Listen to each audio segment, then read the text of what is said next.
함께 오늘 말씀 나눌 말씀의 제목은 외모로 판단하지 마라 라는 말씀을 가지고 은혜를 나누도록 하겠습니다.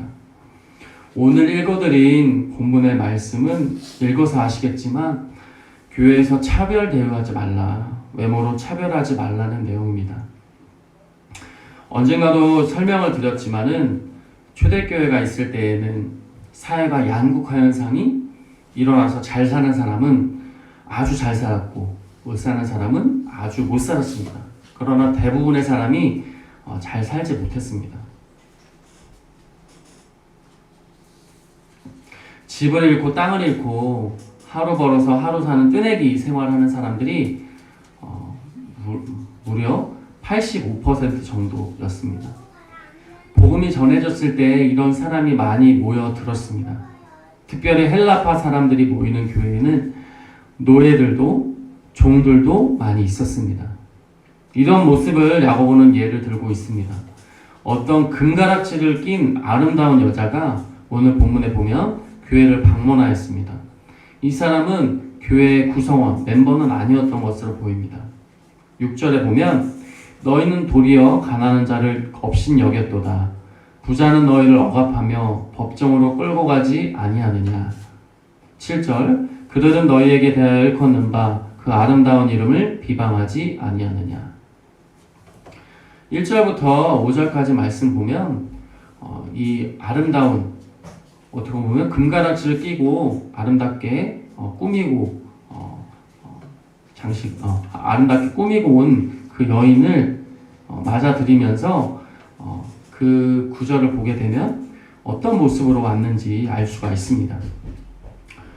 교회는 아니었고 사회적으로 돈도 있었고 지위도 있었던 사람이 교회에 방문했던 것 같습니다. 그 뒤를 쫓아서 말씀을 보면 옷이 허름한 거지가 들어왔습니다. 거지가 들어오니까 당신 그 자리에 서 계십시오 라고 이야기하고, 또 구체적으로 말씀을 보면 3절에 거기 서 있든지 내 발등상 아래에 앉으라 하면, 그 당시에는 교회에 들어가기 전에 대기할 수 있는 그런 의자, 지금 우리가 예상할 수 있는 장의자 같은 그런 의자들이 배치가 되어 있었던 것 같습니다. 그곳에 앉아 있는 것이 아니라 그 밑에, 그 위에는 다른 사람들이 앉게 하고, 이 거지는 그 의자에도 앉지 못하고 그 아래, 사람들의 발등상 아래에 앉으라고 얘기를 했던 것입니다. 이러는 모양이 교회에서 가끔 벌어졌던 것 같습니다. 높으신 분이 오셨을 때 자리를 양보하는 것에는 좋은 의도도 있었던 것 같습니다. 그 당시의 시대적 배경이, 이 당시에 교인들은 굉장한 핍박들을 받고 있었습니다. 유대인들에게도 핍박을 받았고 굉장히 헬라파 사람들, 교회에 모이는 사람들을 핍박했던 것 같습니다. 그렇기 때문에 높은 사람들에게 관계를 잘 하게 되어지면 이런 어려움들을 좀 덜 받을 수 있다는 생각 때문에 좀 더 잘했던 것 같습니다. 지금 우리가 살아가고 있는 지금 이 시대에도 충분히 있을 수 있는 일입니다. 예를 들어서 재벌의 총수, 쉽게 말하면 대기업의 회장님이나 사장님이 인천에 올 일이 있다가 이 동네에 왔다가 우리 교회에 왔다고 생각을 합시다. 전도할 수 있는 귀한 좋은 기회일 것입니다. 그러나 교회에 관심 있는 분이면서 교회에 방문했다는 것 자체도 아주 기쁘고 반가운 일이겠죠. 우리들에게는 큰 영광일 것입니다. 그러나 그 뒤에 들어오는 회장님 비서도 아니고 아무도 알아주지 않는 행색이 초라한 사람이 그 뒤를 따라 들어왔다고 생각합시다. 초대교회 사람들이 나빠서가 아니라 충분히 지금 이 시대에 교회에서도 일어날 수 있는 일입니다. 그러나 야고보는 이것을 가지고 아주 심하게 혼을 냅니다. 야고보는 우리가 외모로 사람을 판단하는 것을 가지고 아주 심하게 나무랐고, 가난하고 돈이 없다고 해서 차별 대화하는 것을 가지고 아주 심하게 나무랐습니다. 우리 크리스찬들은 사람들을 외모로 판단해서는 안 됩니다. 여러분 동의하십니까? 네. 우리는 부자가 아니고 유명하지 않다고 몸이 온전하지 못하다고 해서 차별 대우해서는 안 됩니다. 왜 차별 대우를 해서는 안 될까요? 자, 저를 봐주시고 어느 단체, 어느 조직, 어느 나라에 가든지 차별 대우를 하지 말라는 것에 대해서는 다 이야기를 합니다. 그 이유는 무엇일까요? 두 가지 야고보가 지적하고 있습니다. 첫 번째로는 불우한 사람, 가난한 사람을 차별 대우하게 될 때에는 하나님의 마음을 아프게 합니다. 여러분 동의하시나요? 하나님의 마음이 얼마나 아프실까? 우리는 연약하고 죄인이기 때문에 보여지는 부분으로 많이 판단을 하게 되어집니다. 이것이 제일 큰 이유입니다. 하나님의 마음을 아프게 하기 때문에 우리는 그 사람들을 차별 대우해서는 안 됩니다. 하나님께서는 가난하고 불우한 사람, 압제받고 고통을 받는 사람에게 유난한 사랑을 갖고 계신 것 같습니다. 성경을 보게 되어지면 발견할 수가 있습니다. 이것은 바로 하나님의 성품인 것 같습니다. 여러분, 물은 어디서 어디로 흐를까요? 여러분, 물이 낮은 곳에서 높은 곳으로 흐를까요? 높은 곳에서 낮은 곳으로 흐를까요? 높은 곳에서 낮은 곳으로 흐릅니다. 그냥 평평한 바다에서 흐르지만 물이 흐르기 위해서는 높은 곳, 경사가 진 그곳에서 경사가 낮은 곳으로 흐르게 되어집니다. 이렇게 자연 법칙이 이렇듯이 하나님의 영적인 법칙은 하나님의 사랑은 언제나 높은 곳에서 낮은 곳으로 흐르는 것을 봅니다. 이 높은 곳은 바로 하늘, 하나님이 계시는 하나님을 뜻하는 곳이고요. 이 낮은 곳은 우리가 살아가는 이 땅을 의미합니다. 하나님의 사랑이 그 큰 사랑을 우리에게 주시기 위해서 예수님을 통하여서 이 땅 가운데 예수님을 보내주셨죠. 그것 자체도 하나님의 그 사랑의 표현이라고 할 수 있습니다. 그래서 억압받는 사람들, 고통받는 사람들, 낮은 사람들에 대해서는 특별히 관심을 가지고 있다는 것입니다. 그 하나님의 마음을 우리 마음속에도 가지고 있기 때문에, 주셨기 때문에 우리 또한 하나님을 사랑한다면, 하나님의 마음을 가지고 나아간다면 그런 사람들에게 관심을 갖고 형제와 이웃으로 여기며 함께 돌보고 사랑하게 된다는 것입니다. 신명기 24장 17절을 보면 구약 성경 299페이지에 있습니다. 신명기 24장 17절 말씀을 보면 너는 객이나 고아의 송사를 억울하게 하지 말며 과부의 옷을 전당 잡지 말라. 여기서 세 부류가 나옵니다.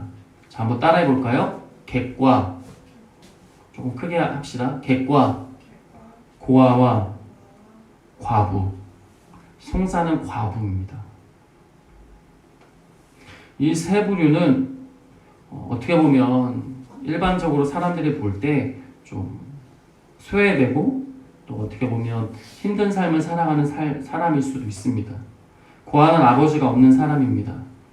예전에 아버지가 없다라는 것은 들짐승처럼 사는 것을 의미했습니다. 아무도 보호해주지 않고 들짐승처럼 그냥 방치되어서 있으면 먹고 없으면 먹지 않고 그런 짐승과 같은 삶을 살아간다는 의미를 두었습니다. 과부도 마찬가지입니다. 이 과부는 법적인 보호를 잊어버린 사람입니다. 19절에 이렇게 말씀하십니다. 신명기 24장 19절에 보면 내가 밭에서 곡식을 벨 때에 그 한 뭇을 밭에 잊어버렸거든 다시 가서 가져오지 말고 나그네와 고아와 과부를 위하여 남겨두라. 그리하면 내 하나님 여호와께서 내 손으로 하는 모든 일에 복을 내리시리라. 20절 말씀에 이어서 읽겠습니다. 내가 내 감람나무를 떤 후에 그 가지를 다시 살피지 말고 그 남은 것은 객과 고아와 과부를 위하여 남겨두며 21절 내가 내 포도원의 포도를 딴 후에 그 남은 것을 다시 따지 말고 객과 고아와 과부를 위하여 남겨두라. 아멘. 객과 고아와 과부를 위해서 과일 추수할 때는 빠진 것을 다 따라가지 말라는 것입니다. 쉽게 말하면 남겨두라는 것입니다. 모든 것을 싹 다 수확하는 것이 아니라 굶주리고 가난하고 힘든 삶을 살아가는 사람을 위해서 남겨두라는 것입니다. 많은 분들이 구약의 하나님을 무서운 하나님으로 알고 있습니다. 그러나 그렇지 않습니다. 하나님은 사랑이시고 이 사랑은 높은 데서 낮은 곳으로 흐르는 것입니다. 하나님의 사랑은 언제든지 높은 곳에서 낮은 곳으로 흐릅니다. 그래서 예수님께서 세상에 오셔서 자기 제자들을 가르치셨을 때 예수님께서도 똑같은 마음을 표현하셨습니다. 마태복음 5장부터 7장 말씀은 예수님이 산에서 제자들에게 교훈하셨던 말씀인 산상수훈입니다.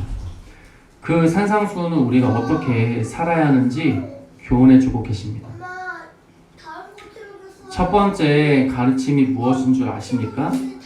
마음이 가난한 자는 복이 있나니 천국이 저희들의 것이며, 두 번째로는 애통하는 자는 복이 있나니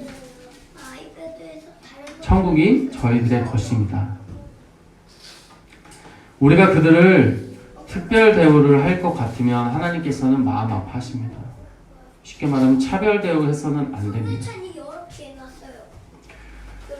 예를 들어서 저에게 아무리 잘해줘도요, 저희 자녀에 대한 흉을, 안 좋은 이야기를 했다고 하면 하는 사람이 있다라고 한다면 그분과 관계하고 대화하는 것이 좀 불편한 마음이 들 것입니다.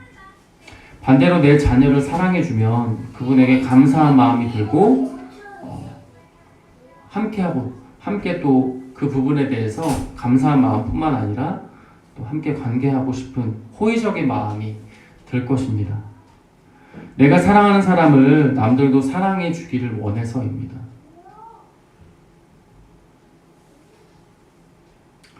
저도 성도님 여러분 한 사람 한 사람을 사랑합니다. 제가 어제 이 예배를 광고하면서 금요 예배에 대해서 제가 글을 남겼습니다. 그러면서 제가 마음이 좀 불편하더라고요. 제가 불편한 마음, 어떻게 보면 그런 마음을 그런 이야기를 전달하고 싶었지만 저는 좀 더 여러분들 안에서, 여러분들 입장에서 사랑한 마음으로 전달하는 것이 아니라 제 안에 힘든 마음으로, 좀 답답한 마음으로 그냥 이야기를 했던 것 같습니다. 예배를 드리는데 주일 예배만, 물론 코로나도 있지만 주일 예배에만 함께 드릴 수 있고 다른 예배에는 함께 하지 못하는 더 큰 마음은 함께 하고 싶은 마음이었기 때문에 그렇게 남긴 것 같습니다.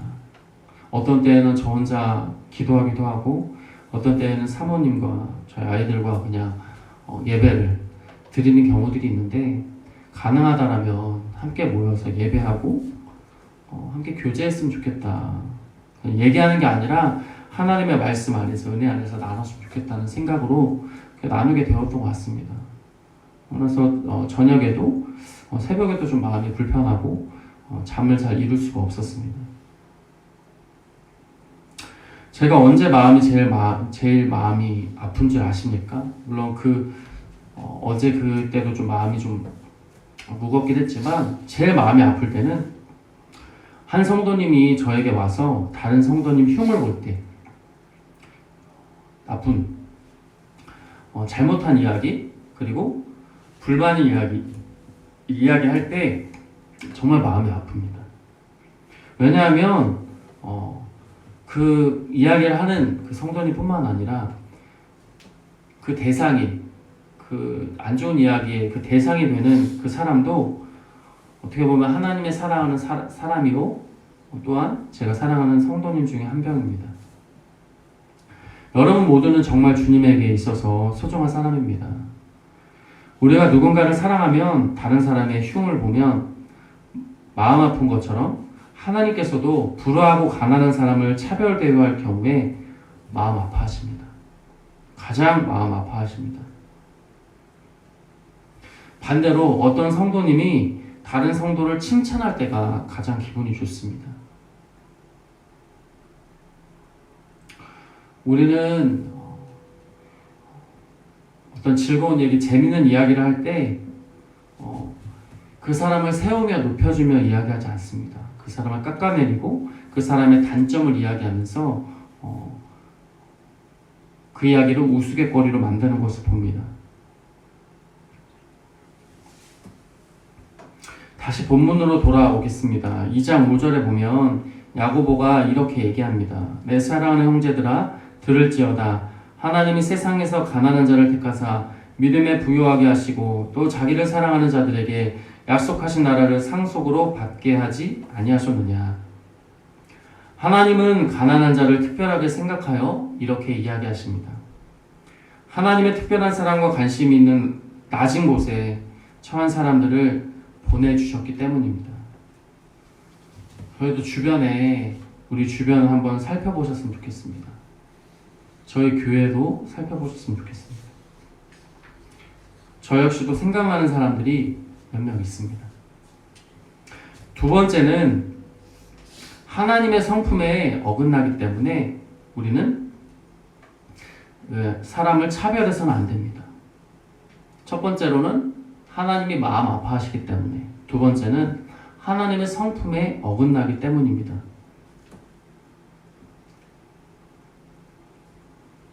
베드로전서 1장 17절의 말씀, 베드로전서 1장 17절 말씀 보면 외모로 보시지 않고 각 사람의 행위대로 심판하신 이를 너희가 아버지라 부른즉 너희가 나그네로 있을 때를 두려움으로 지내라. 하나님의 성품은 외모로 사람을 판단하는 분이 아니시기 때문에 외모로 판단해서는 안 되겠습니다.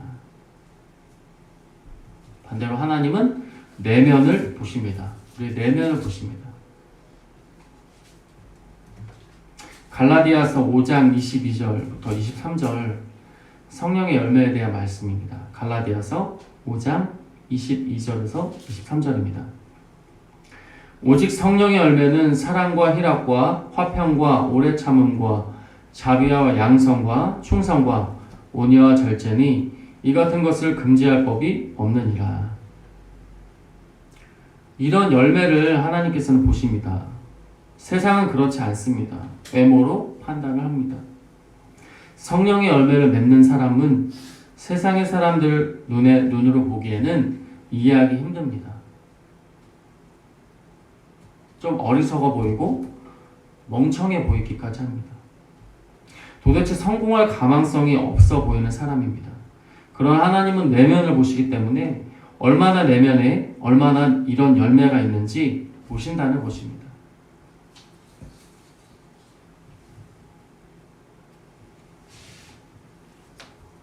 세상은 외모로 사람을 판단합니다. 그러나 하나님은 우리 내면을 보시는 하나님, 사람들 눈에 성공한 사람으로 보이느냐, 하나님 눈에 아름다운 사람으로 보이느냐, 기억하시길 바랍니다. 하나님께서 외모로 판단하지 않으십니다. 그리고 우리 또한 내면을 바라보는 성도님들 되시기를 간절히 부탁드립니다.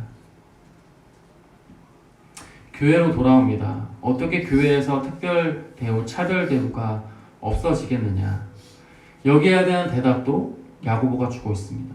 그에 대한 대답은 함께 따라보겠습니다. 네, 우리 방송으로 온라인 예배 같이 드리는 우리 성도님들도 같이 따라보겠습니다. 긍휼을 가지고 대하라. 자, 다시 한번 긍휼을 가지고 대하라. 하나님 앞에서 우리가 결심해야 하는 것은 하지 말자가 아니라 하자입니다. 뭐뭐 하지 말아라. 아이들에게도 마찬가지입니다. 너 이거 하지 마라. 어떤 아동에 대해서 이렇게 상담하시고 책을 많이 쓴 그 학자분이 이렇게 얘기하시더라고요. 아이들에게 하지 말라라고 이야기하기 전에 할 것들에 대해서 알려주라. 하지 말라라고 이야기하기 전에 그렇게 하였을지라도 할 것들을 아이들에게 이야기해줘라. 그래야 된다라고 얘기를 하더라고요. 동일하게 우리 하나님 앞에서 결심할 때 무엇을 하지 말자가 아니라 무엇을 하자 하는 결심하기 원합니다. 2장, 오늘 본문의 2장 12절 말씀은 너희는 자유의 율법대로 심판받을 자처럼 말도 하고 행하기도 하라. 우리는 이미 구약에 매인 사람이 아닙니다. 구약에 매였다는 표현은 율법 속에 매여 있는 사람이 아니라는 것입니다. 13절 긍휼을 행하지 아니하는 자에게는 긍휼 없는 심판이 있으리라. 긍휼은 심판을 이기고 자랑하느니라. 우리가 긍휼을 베풀었을 때 하나님 앞에 떳떳할 수 있습니다. 차별 대우를 하지 않기 위해서는 각 사람을 대할 때 그 사람이 잘 사는 사람이건 가난한 사람이건 차별하지 않고 하나님의 긍휼의 눈으로 보셔야 합니다. 우리 옆에 있는 사람이 혹시라도 있다면 옆에 있는 사람의 눈을 한번 보았으면 좋겠습니다. 네. 옆 사람의 눈을 자세히 보십시오. 네. 할 수만 있다면 우리 예배 끝난 후에 한 2분 정도 그 사람의 눈을 보십시오.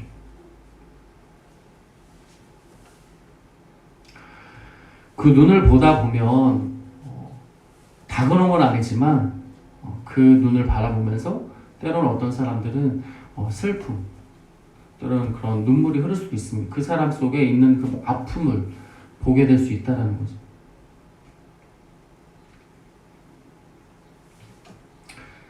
눈은 사람의 마음의 창이라고 이야기합니다. 눈은 그 사람의 마음의 창으로 이야기하기도 합니다.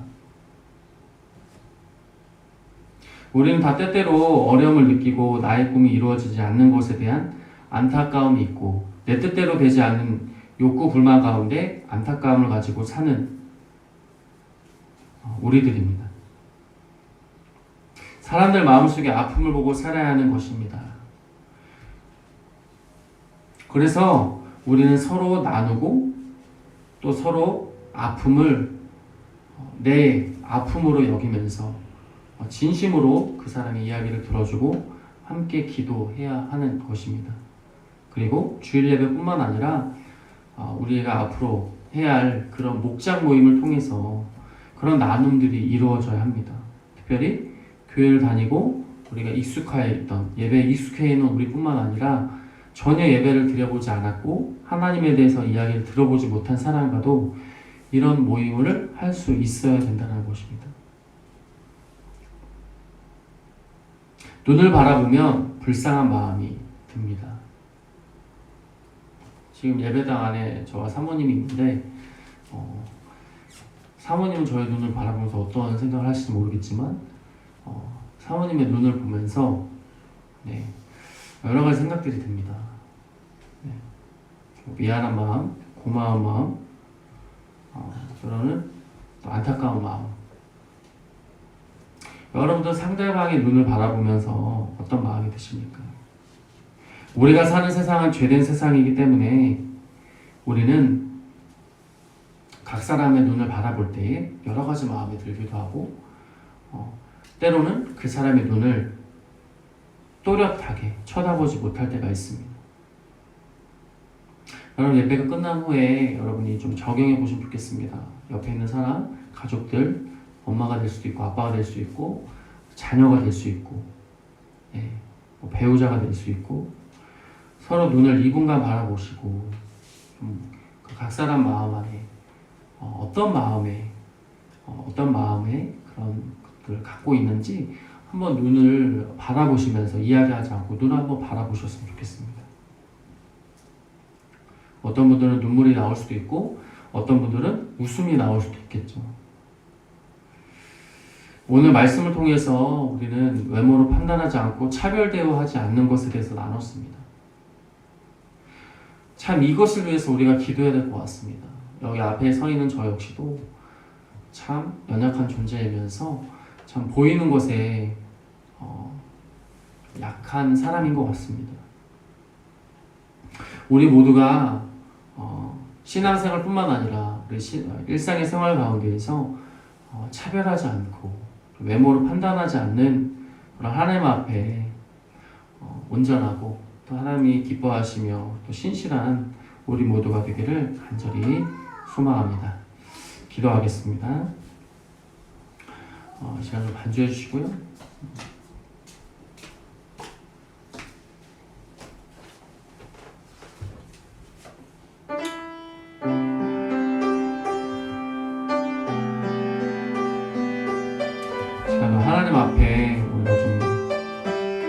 귀 기울이고 하나님 앞에 좀 잠잠히 머무는 시간 갖도록 하겠습니다.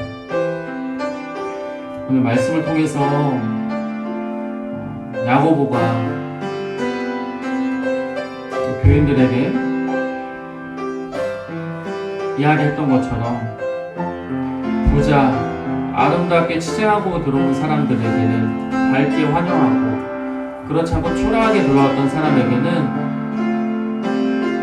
의자에도 앉지 못하게 하고 의자 밑에 발등상 아래에 앉으라고 이야기했던 것처럼 우리의 태도와 마음속에도 그런 태도가 있지 않은지 돌아봅니다. 그 사람의 보여지는 모습을 보면서 판단하고, 때로는 정죄하고 미워하고, 그 사람의 이야기를 하면서 나는 아무런 잘못이 없는 것처럼 판단하고 이야기할 때가 있지 않았는지 돌아보면서, 하나님, 제가 오늘 성경 본문에 나와 있는 그런 사람입니다. 그렇게 판단하는 사람입니다. 주님 용서하여 주시고, 나를 차별 대우하지 않으셨던, 똑같이 사랑하셨던 하나님, 나도 그렇게 모든 사람을 편견 없이 대할 수 있게 하여 주옵소서. 그럼 주님 앞에 우리의 생활들을 좀 돌아보시는 기도한 후에 같이 통성으로 기도하겠습니다.